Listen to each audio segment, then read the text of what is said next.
Americans are increasingly burdened by their own stuff, and it's coming at a high price. Recent statistics reveal that, cumulatively, U.S. residents spend billions a year on self-storage units. This is an astonishing amount just to store things they don't have room for in their own homes and apartments. In an era when living spaces are filled to the brim, many are looking for ways to reclaim not just square footage, but mental clarity.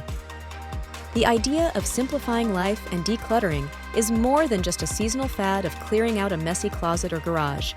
It's about taking a measured approach to possessions. Check out the full details by visiting the link in the description. The cost of clutter. It's easy to see why the saying, "out of sight, out of mind," is popular among those who rent self-storage units. These renters pay substantial fees for the luxury of keeping items they seldom use, fees that often go unnoticed in monthly budgets. Nationally, these costs add up to $30 billion each year, representing a significant financial commitment to storing stuff many forgot they own. $30 billion is a huge number. That comes to nearly $100 a year for every man, woman, and child in the United States, just to store stuff. Choosing the right decluttering rule for your home. There are many other methods and rules of decluttering. The most important rule is to find one that works for you. There is no right or wrong way to declutter. Here are 9 different decluttering methods. They all work. You just need to figure out which one works for you. The 1-year rule to decluttering. To combat the amount of clutter in our home, I developed the 1-year rule. The 1-year rule is if an item hasn't been touched in a year, it is sold, donated, or discarded. Implementing the 1-year rule can dramatically change one's living space and mindset. By regularly reviewing your possessions and asking whether they've been of any use or joy in the past year, you can make more intentional decisions about what to keep. This approach clears physical space and alleviates the psychological burden of maintaining and storing unnecessary items. What is the 12-12-12 rule for decluttering? The rules are simple. Locate 12 items to throw away, 12 to donate, and 12 to be returned to their proper home. This method breaks decluttering into manageable tasks, making it less overwhelming. By using the 12-12-12 framework, you're able to make immediate decisions about what belongs, what can be repurposed, and what needs to go, all in a single, structured session.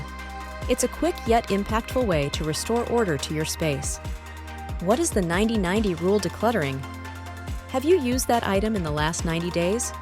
If you haven't, will you use it in the next 90? If not, then it's okay to let go. This approach focuses on immediate relevance, helping to eliminate unnecessary items by evaluating their current utility. It's a more aggressive strategy that prioritizes the present moment over sentimental attachment, encouraging faster decision-making for a clutter-free home. What is the 5-year rule for decluttering? The 5-year decluttering rule says that if you haven't used an item in 5 years, you probably don't need to keep it in your home. This method is designed for people who may struggle with letting go of long unused items, but still need a guideline to make decluttering decisions. It provides a generous time frame for evaluation, making it especially useful for larger or more sentimental items that accumulate over time. What is the 3-3-3 method of decluttering? Choose 33 items, or less, including clothes, shoes, jewelry, and accessories. Pack up and hide everything else, and then you don't have to think about shopping or what to wear for the next 3 months. By limiting wardrobe choices, this method encourages simplicity and creativity while reducing decision fatigue. It promotes a minimalist lifestyle, helping to streamline both your space and your daily routine. What is the 80-20 rule for clutter? You can incorporate the 80-20th rule in your home by filling in the time between a big clean and tidying 20% of your things more regularly. This keeps your home tidy on the surface and makes it feel less intimidating when deep cleaning the other 80% of your home. What is the one-touch rule for clutter? The one-touch rule for managing clutter is a simple yet effective principle designed to help keep spaces organized and reduce the buildup of clutter. The core idea is that when you handle an item, be it your shoes, mail, or a coffee mug, you deal with it immediately in one action, placing it in its designated spot, rather than setting it down somewhere temporarily and having to move it again later. This rule encourages immediate decision-making and action, such as putting things away right after use, opening and filing mail as soon as it's received, or washing dishes immediately after eating. The one-touch rule helps in preventing clutter from accumulating by ensuring items do not pile up through procrastination or indecision. What is the quiet decluttering technique? The quieting decluttering technique is a mindful approach to organizing and simplifying your living or working spaces. Unlike more aggressive decluttering methods that might involve large-scale purging or strict categorization rules, quieting focuses on gradually refining and calming your environment. The quieting technique is especially appealing to those who may feel overwhelmed by larger decluttering tasks or who prefer a more gentle and reflective approach to organizing.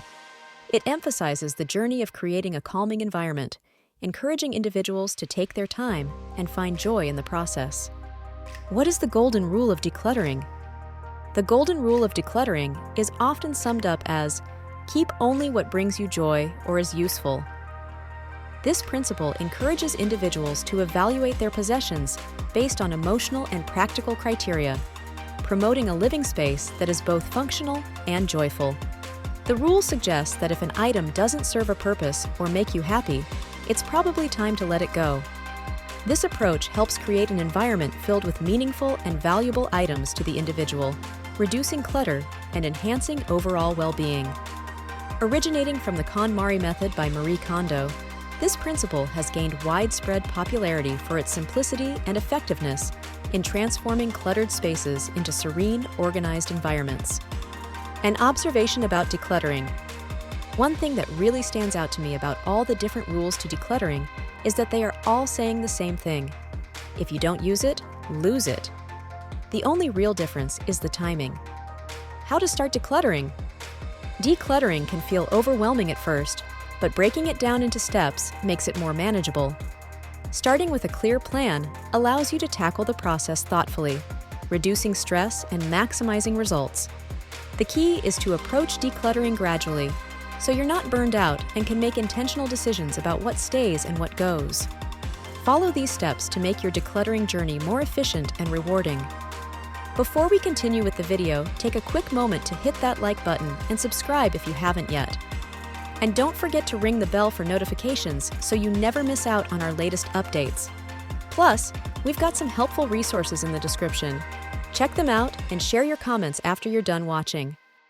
Take inventory. Begin by assessing what you have. It might be overwhelming, but understanding the extent of your possessions is the first step. This helps you get a clear picture of what you're dealing with and highlights the areas that need the most attention. By acknowledging how much stuff has accumulated, you're already one step closer to creating a cleaner, more organized space. Apply the one-year rule. Question the necessity of each item. If it hasn't been used in the last year, consider letting it go. This approach forces you to evaluate whether the item still serves a purpose in your life or if it's simply taking up space. By applying a specific decluttering rule, like the one-year rule, you're ensuring that the process is consistent and that unnecessary items are removed from your home, creating more room and peace of mind. Categorize. Divide your items into categories: keep, sell, donate, or throw away. This step adds structure to your decluttering efforts, making it easier to sort through large quantities of things. By giving each item a clear destination, you're simplifying the decision-making process, avoiding unnecessary hesitation, and ensuring that clutter doesn't return to your space. Plus, categorizing helps to see what can benefit others through donation or sale. Act immediately. Once you decide to sell or donate an item, follow through. The longer it sits in your home, the more likely you'll second-guess your decision. Taking swift action is essential to prevent recluttering and to maintain momentum in the decluttering process. It also keeps the excitement and satisfaction of a cleaner space alive as you see the physical results of your decisions in real time. Avoid recluttering. Once you've made space, resist the urge to fill it with more things.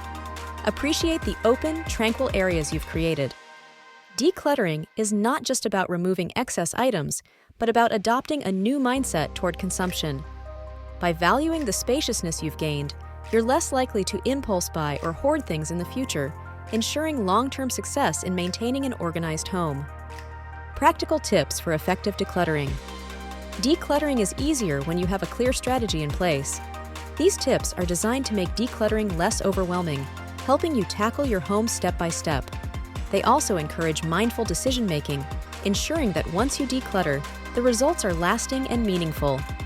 Set small, achievable goals. Instead of tackling the entire house in one day, focus on one area or room at a time. Completing smaller tasks can provide a sense of accomplishment and motivate you to continue. This approach helps prevent burnout and makes the process feel more manageable, allowing you to maintain progress over time. By breaking your home into zones, you can address clutter systematically without feeling overwhelmed by the scope of the task. Use the 4-box method. For each decluttering session, bring 4 boxes or bins labeled Keep, Donate, Sell, and Trash. This visually organizes the process and makes decisions clearer and simpler. By sorting items into distinct categories, you minimize the confusion of where things should go and create a streamlined process. The 4-box method keeps you on track, ensuring that each item has a purpose and that nothing lingers without reason. Implement the 20/20ths rule. If you're hesitant to get rid of something because you might need it, ask yourself if it can be replaced for less than $20 in less than 20 minutes. If so, it's okay to let it go. This rule helps you overcome the fear of scarcity and reinforces the idea that most things are easily replaceable. By using this practical mindset, you're more likely to let go of items that are cluttering your space, confident that you can get them again if necessary. Digitize where possible. Reduce physical clutter by scanning documents, photos, and other paper items that you want to keep, but don't necessarily need in hard copy. This not only saves space, but also makes items easier to find. Going digital allows you to keep memories and important information without the bulk of physical storage. By embracing technology, you can organize your digital files and enjoy the benefits of a clutter-free physical environment. Organize as you go. Instead of merely decluttering, take the opportunity to organize the items you decide to keep. Invest in storage solutions that will help maintain order and prevent future clutter. By arranging your belongings thoughtfully, you're creating systems that make it easier to keep things tidy in the long run. Be it shelves, containers, or labels, organization supports a clutter-free lifestyle and ensures that your efforts have a lasting impact. Involve the whole family. Decluttering should be a collective effort, especially in shared living spaces. Make decluttering a family activity where everyone participates and decisions on communal items are made together. This not only distributes the workload, but also teaches valuable lessons about responsibility and organization. When everyone is involved, it fosters a sense of ownership over the home's cleanliness, ensuring that the whole household is invested in maintaining a decluttered space. Decluttering is hard. Decluttering is not easy. I get rid of things that I thought I cared about, but I am loyal to the 1-year rule. If I haven't touched something in a year, I get rid of it. This means things like trophies are at risk. I make a few exceptions. Pictures on walls are safe. Books and paperwork can be tricky. My spouse's items are safe. It's hard to let go of things that have sentimental value. Focus on decluttering all the things around your house that do not have sentimental value. You haven't touched that shirt in a year, do you need it? No. Benefits beyond the physical. The impact of decluttering extends far beyond the immediate result of a tidier space. It fosters an environment that enhances clarity, focus, and productivity. When physical clutter is minimized, it reduces the cognitive overload associated with excess stimuli, allowing for a more focused mindset. This can lead to improved mood and decreased stress levels, as the act of decluttering can be incredibly therapeutic, providing a sense of control over one's environment. Furthermore, decluttering can positively impact one's financial health by revealing hidden assets that can be sold or donated, potentially benefiting others in need. The process of decluttering doesn't just transform your space, it can transform your mental well-being and lifestyle. In modern life, it's easy to accumulate things that we think we need. However, by decluttering, we can keep our homes and minds free of clutter. Next time you open that overflowing storage unit or closet, ask yourself if it's worth holding on to items you haven't touched in over a year. The answer might just set you free, sure. Thanks for watching, and if you found this video helpful, don't forget to like, subscribe, and share it with your friends. Also, Don't forget the link in the description.